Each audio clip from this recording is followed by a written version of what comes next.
In today's dungeon guide video, I'm going to be going over the best mage builds for early, mid, and late game again. But before I get into the video, please consider subscribing and liking as it supports me a lot. But without any further delay, let's get into it.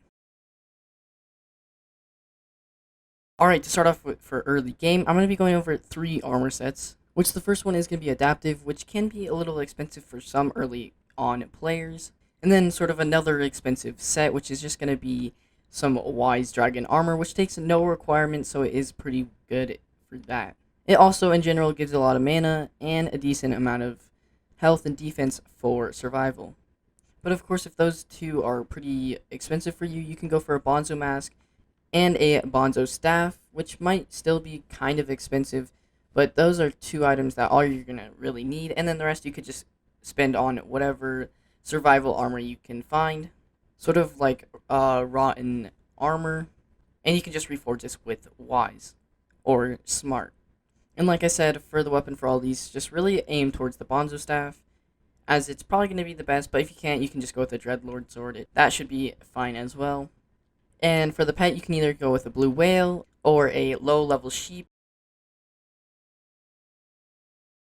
Moving on to mid game with a little bit bigger budget, I also have 2 sets. And for the helmet for both of them, I'm going to be looking at the shadow goggles, as it gives you quite a bit of ability damage and getting your damage a lot higher, and the perfect set. You could of course put this with necrotic or whatever for the intelligence, but go for the highest tier you can get or afford. And then if you do happen to have a floor 6 completion, you can go for the necromancer set, which is a little bit expensive but sort of cheap for you having a floor 6 completion.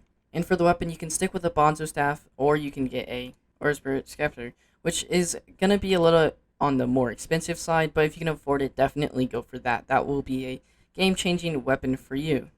Same scenario here, you can go with a sheep or a blue whale. It really just depends if you want that ability damage and intelligence, or if you want that or the extra health for the survivability.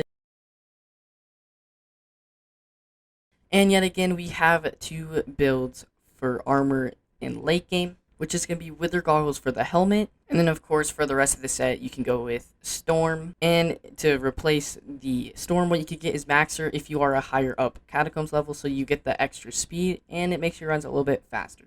But if you struggle with intelligence, you could just go with storm. But one thing I do see is that people replace the storm boots with the maxer for the little bit of speed boost.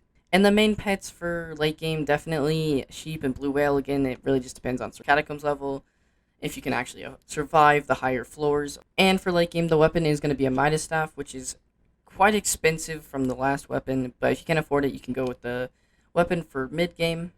But if you do have a lot of money, of course, go for the Hyperion. But it is quite expensive now, as it went up by probably 300 mil since the last video. But that is it for all the builds, and if I did miss something, please just comment in the comment section, as it will help me a lot and others as well.